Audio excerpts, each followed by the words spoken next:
Okay, this is Unit 5, Day 2. And as our warm-up for today, we're going to take a look at a cubic function.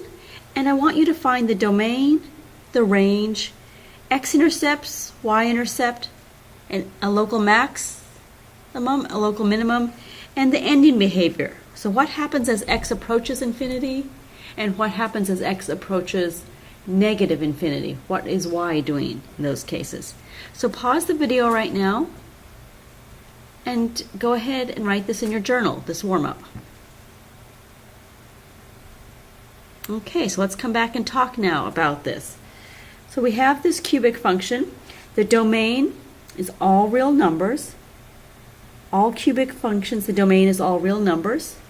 Our range is also all real numbers. Our x-intercepts, well, if you look at this, here's our x-axis. This crosses in 3 locations. It crosses right here. Now it looks like the coordinates there are at -3, 0. So there's our first x-intercept. Our second intercept, that's -2, so that's at -1, 0. And then our third intercept, it comes down, comes back up. That looks like it's at about +1, 0. So there's our third intercept. Because this is a cubic, it means there are up to 3 x-intercepts, but never more than that on a cubic function. Our y-intercept, when we're looking at the graph, we have to look at the y-axis here. Where does it cross? And it crosses at 0, -2. So that's our y-intercept. Our local maximum, and again, the key here is local, so just in a small area. So where is there what looks to be a maximum similar to a vertex? And that would be right here. This is our local maximum.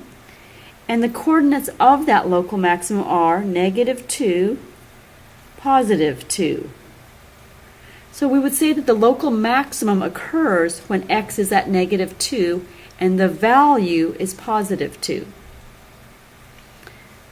So that's -2, +2. And our local minimum, again, we're looking for in a small area. So right in here, is there a minimum? And sure, it's right here. So the location of our local minimum is at 0, -2. For this example, it's the same as our x or as our y-intercept. That will not always be the case. Okay, ending behavior. So the way we write our ending behavior is as x approaches infinity, so as x gets closer to infinity, what is y doing? So as x gets bigger, so as we keep going out here, what's happening to y? Well, this continues going up and up and up and up, right? There should be an arrow right there because it keeps going. So as x gets bigger, y gets bigger. So y gets closer to positive infinity. The other half of this is as x gets closer to negative infinity, so as x gets smaller, so as we go in this direction, what is y doing? And again, we should have an arrow here because it's getting lower and lower, so y gets smaller. So y approaches negative infinity here. So those are the characteristics we want to look for on every cubic function. Our domain and range, which will always be all real numbers. We want to look for our x-intercepts. And again, if we were given a graph, you just visually look and see where does it cross your x-axis. And in this case, we had 3 points where it crossed. And then put in the coordinates. Our y-intercept, you look on your y-axis and see where does it cross. Local maximum is where is there a high point in your function. So where does it go up like that?